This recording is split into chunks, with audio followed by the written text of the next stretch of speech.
మీరు సాయంత్రం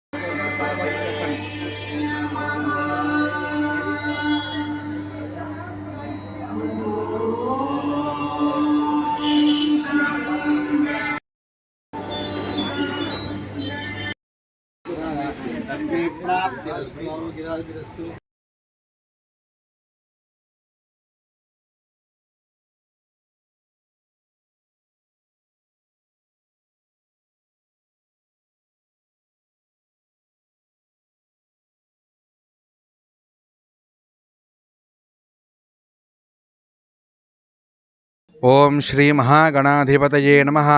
శ్రీ మహాసరస్వత్యై నమః. సద్గురుభ్యో నమః. హరి ఓం.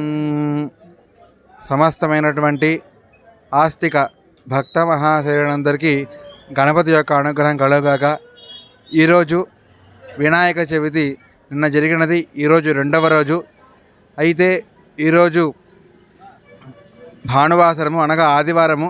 ఈ ఆదివారం నాడు గణపతికి సూర్యుడికి ఉన్నటువంటి సంబంధం మనము చూసుకున్నట్లయితే మనకు గణపతి రక్తవర్ణంలో ఉంటాడు అని మన వేదాలు పురాణ ఇతిహాసాలన్నీ తెలియజేస్తున్నాయి. అలాగే సూర్యుడు కూడా రక్తవర్ణంలో ఉంటారు. అలాగే గణపతి యొక్క ముఖమునందు మనకి సూర్యుడు ఉంటారు అని కూడా గణపతోపనిషత్తు ఇవన్నీ తెలియజేస్తున్నాయి. అటువంటి ఎంతో మహత్తరమైనటువంటి రోజు ఈరోజు గణపతిని సూర్యనారాయణమూర్తిని ఇద్దరిని కూడా ఆరాధించడం ద్వారా మనకి ఉన్నటువంటి సమస్తమైనటువంటి రోగాలు కానీ లేదా మనకు ఉన్నటువంటి శత్రువులు ఒక పీడ కానీ ఇవేమైనా ఉంటే కూడా ఈరోజు గణపతిని ఆరాధించడం ద్వారా అవన్నీ కూడా తొలగిపోతాయి.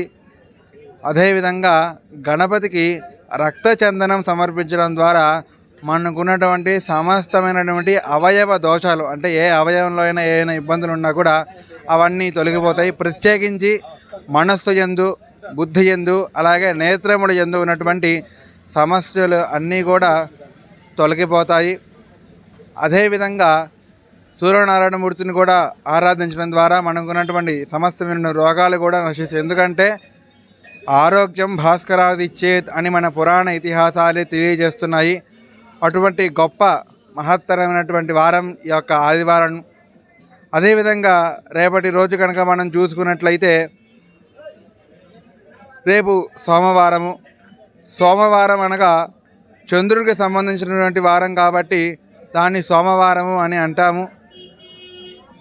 అయితే చంద్రుడు మనకి ఈ గణపతి యొక్క శిరస్సు ఎందు కూడా ఉంటారు, అలాగే శివుని యొక్క శిరస్సు ఎందు కూడా ఉంటారు. నిన్న మనం ఏ విధంగా అయితే చెప్పుకున్నామో పరమాత్మ ఒక్కడే అనేటువంటి విధాన్ని నిరూపిస్తూ గణపతి యొక్క శిరస్సు ఎందు కూడా మనకి చంద్రుడు కనిపిస్తూ ఉంటారు.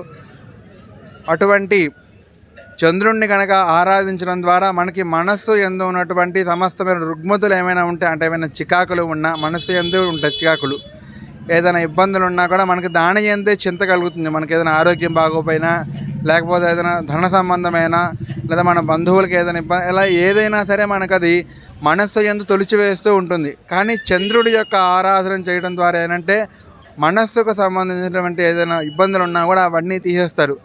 అదేవిధంగా మనం గణపతిని కనుక ఆరాధించినట్లయితే మనకి మనస్సు ఎందు ఏదైనా ఆటంకాలు ఉన్నాయన్న ఇబ్బందులు ఉన్నా కూడా మనకి తొలగిపోతాయి.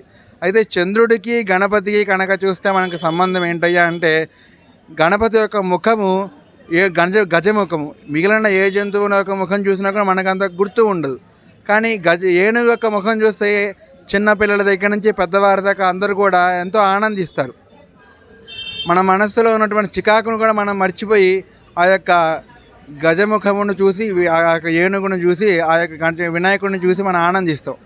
అదేవిధంగా గణపతిని యొక్క ముఖం చూసినంత మాత్రాన చేత మనకి ఉన్నటువంటి సమస్తమైనటువంటి మనస్సు ఎందు ఉన్నటువంటి ఇబ్బందులు ఏమైనా ఉన్నా అవన్నీ పోతాయి. మన మనస్సు కూడా ఎంతో ఆహ్లాదంగా భక్తి మార్గంలో వెళ్ళడానికి గణపతి కూడా తోడ్పడుతూ ఉంటారు. అటువంటి మహత్తరమైన రోజు రేపు. కావున ప్రతి ఒక్కరు కూడా రేపు గణపతిని ఈశ్వర పుత్రుడిగా భావన చేసి, పరమాత్మక భావన చేసి, మన మనస్సు యందు ఉన్నటువంటి సమస్తమైనటువంటి రోగాలను, రుగ్మతులను నివారించమని ఆ యొక్క గణపతిని రేపు సోమవారం కావున రేపు గణపతిని ప్రార్థిస్తూ రేపటి రోజున అందరూ యథావిధిగా పూజ చేసుకోండి. మీ అందరికీ కూడా ఆ యొక్క ఈశ్వరుడి పుత్రుడు, అలాగే చంద్రరేఖా విభూషణుడు అయినటువంటి ఆ యొక్క గణపతి యొక్క అనుగ్రహం కలిగి సమస్తమైనటువంటి మనస్సు యందు ఉన్నటువంటి మనఃపీడ అంతా కూడా నివారణ అవ్వాలని ఆ యొక్క గణపతి యొక్క పాద పద్మ యుగలములను శరణు కోరుతున్నాను. హరి ఓం.